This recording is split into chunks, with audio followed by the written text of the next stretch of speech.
Ganyan si Black Eye dati. Malinis. Malabang yung balahibo. Tsaka maliksi siya. Nakikipaglaro pa siya kay Bright. Ayan. And then, biglang nagkaroon siya ng food allergies. Naging matamlay na rin siya. Hindi na siya masyadong kumakain. Minsan nga nakahiga na lang siya. And as in talagang pumayat si Black Eye niyan. Parang medyo frustrated na nga ako niyan eh. Kasi hindi ko na alam kung anong gagawin ko. Paano ko siya gagamutin. Paano babalik yung dati niyang katawan. Paano yung dati niyang liksi. Kasi yan, nagsusugat na siya. Namumula pala yung katawan niya. And then, nakita ko tong halaman na to. Actually, damo to. Parag-is kung tawagin. Which is napakadaming benefits pala nito. Nakakatulong siya para mag-boost yung immune system. Hindi lang ng aso, kundi even tao kaya na pagalingin na tong halaman na to. Actually, ang ginagawa ko dyan is pinapakuluan ko lang siya. May kasamang bawang. Yan, yung ginagawa ko. Yan, may bawang yan. Tapos pinapainom ko. Ay ng parag-is, yung pinagpakuluan ng parag-is.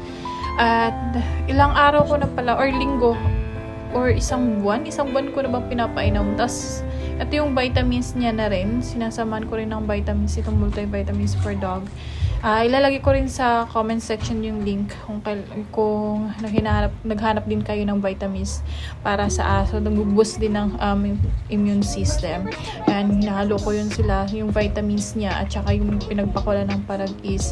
Yan yung pinapainom ko sa kanya for almost 3 weeks na siguro ngayon ng pagpapainom ko. Ayan, ganyan lang siya ginagawa ko. Kailangan kasi gawa nga ng hindi niya iniinom kapag nilalagay mo lang sa tubig niya or hinahalo mo sa pagkain niya, ayaw niya.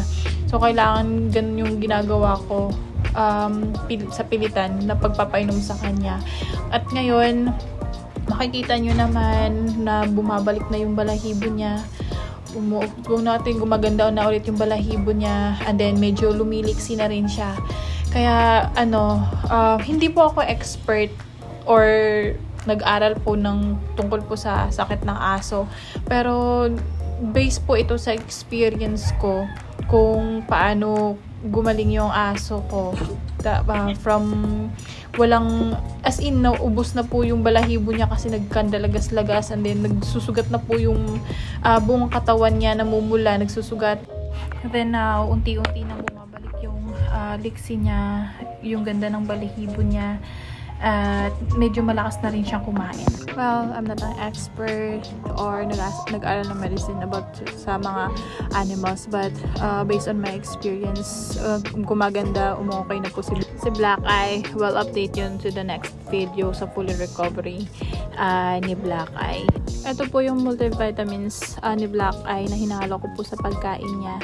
Lalagay ko po sa comment section yung link if kailangan nyo rin po sa mga doggy niya. Thank you!